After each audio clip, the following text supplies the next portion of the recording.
¿Qué tal? Muy buenos días, bienvenidos de nuevo. Ya estamos reiniciando de nuevo, caminando de nuevo despacito para empezar con esta parte tan importante que es nuestra educación. Muchas gracias a todos los que están aquí este día escuchándome, que me están viendo. Gracias por estar en esta mañana tomando su sesión de la materia de español. Es para mí un gusto estar de nuevo con ustedes, con un poco de frío, pero aquí estamos. Vamos a reiniciar nuestras clases, por favor pongan mucha atención, el tema de hoy es muy importante, vamos a reiniciar y vamos a reiniciar muy bien.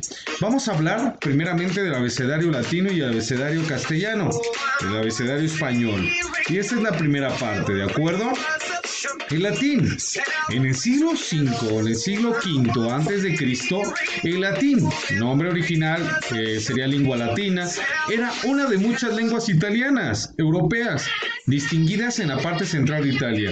El latín se usaba en la provincia, famosa bajo el nombre de Latium, actualmente Lacio, y Roma era una de las ciudades de esta provincia.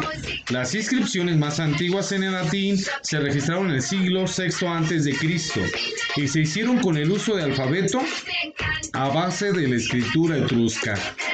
Entonces, la influencia constante de Roma se distribuyó en otras partes de Italia y a través de estas provincias penetró Europa. Más tarde el Imperio Romano conquistó Europa, norte de África y Oriente Medio. En todas las partes del imperio, el latín fue utilizado como la lengua de la ley y el gobierno, y poco a poco como la lengua de uso cotidiano. Para los romanos, la alfabetización era algo típico, y muchos de ellos leyeron las obras de famosos autores latinos. Mientras tanto, en el este del Mediterráneo, el griego seguía siendo la lengua franca y los romanos educados dominaban las dos lenguas, los dos idiomas. Los ejemplos más antiguos conocidos de la literatura latina son las traducciones de las obras griegas y Manual de Agricultura de Cato al latín en el año 150 a.C. Las primeras traducciones conocidas de la literatura latina son las traducciones de las obras griegas y Manual de Agricultura de Cato al latín del año 150, lo volvemos a repetir. El latín clásico que se utilizó en las primeras obras de literatura latina tenía muchas diferencias comparando con la lengua hablada.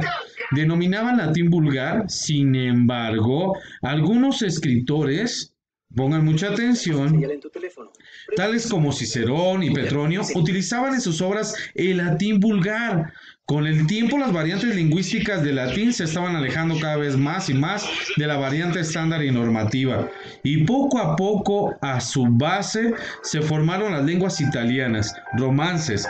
Quiere decir que aquí con estas se formaron el italiano, el francés, el español, el portugués, el rumano, el catalán, entre otras.